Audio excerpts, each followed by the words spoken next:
जय माता दी दोस्तों, कैसे हैं आप लोग? यह बताने के लिए कमेंट बॉक्स में जय माता दी जरूर लिखें। माता रानी सबका कल्याण करेंगी। दोस्तों, आज के इस वीडियो में हम आप लोग को बताएंगे कि नवरात्रि व्रत के दौरान पीरियड हो जाए शुरू तो कैसे करें माँ का पूजन। नवरात्रि के 9 दिन बहुत ही पावन होते हैं और इन 9 दिनों में पूरे श्रद्धा भाव से माँ दुर्गा का पूजन किया जाता है। लेकिन यदि नवरात्रि के दौरान पीरियड आ जाए तो क्या किया जाए? ऐसे में आपको कुछ सावधानियां बरतनी चाहिए जिससे पूजन में पवित्रता बनी रहे। आपको बता दें कि इस साल चैत नवरात्रि की शुरुआत 2 अप्रैल से शुरू हो रहा है। नवरात्रि के 9 दिनों बहुत ज़्यादा पावन माना जाता है। इन दिनों में भक्तजन श्रद्धा भाव से माता के लिए 9 दिनों का उपवास करते हैं। खास तौर पर महिलाएं माता की आराधना बड़े ही श्रद्धा भाव से करती हैं और घर में कलश और ज्योति की भी स्थापना करती है। पूरे 9 दिनों तक दुर्गा सप्तशती का पाठ होता है और माता की आरती सुबह व शाम होती है। साधना, जप और ध्यान का पर्व है नवरात्रि।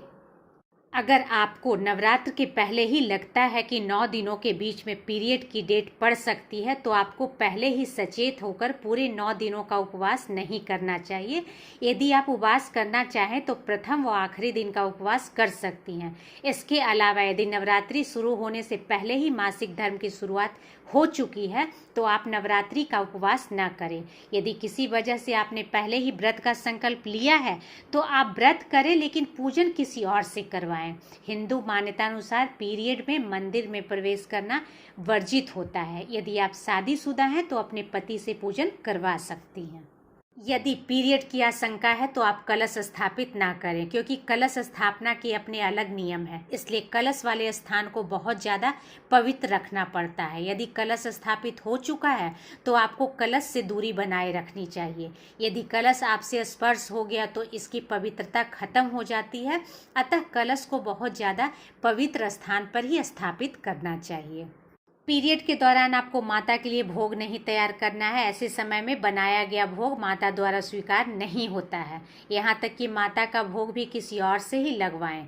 यदि आपने पहला व्रत रख लिया और आखिरी व्रत में पीरियड शुरू हो गया तब भी आपको आखिरी व्रत अवश्य रखना चाहिए और कुछ नियमों का पालन करना चाहिए, जैसे माता की तस्वीर का स्पर्श ना करें और मंदिर में प्रवेश से बचें।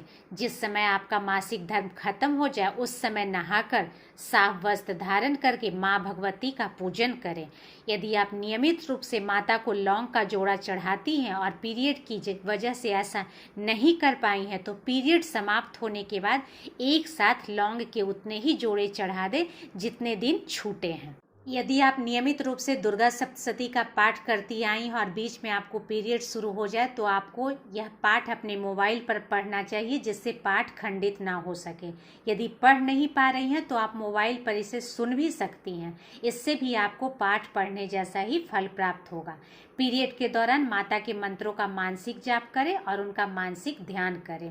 मंदिर में प्रवेश करने की जगह किसी अन्य स्थान पर माता का ध्यान रख सकती हैं। दोस्तों, पूजा के 2 रूप होते हैं, एक स्थूल पूजन और दूसरा भाव पूजन। स्थूल पूजन में कई उपचार किए जाते हैं। इसमें प्रभु की सूक्ष्म उपस्थिति को मानकर श्रद्धा भाव के साथ पूजा किया जाता है। स्नान, अर्घ, वस्त्र, श्रृंगार, नैवेद्य, सुगंध इत्यादि से ईश्वर का अभिनंदन करते हैं। इसके पश्चात स्तुति, प्रार्थना, निवेदन, मंत्र, आरती और भजन के द्वारा भगवान की कृपा की कामना करते हैं। दूसरी पूजा भाव पूजन है, जो कि भावनाओं के द्वारा किया जाता है। इसमें किसी भी स्थिति में प्रभु का ध्यान, चिंतन, उनका स्मरण या मानसिक जाप आप कर सकते हैं।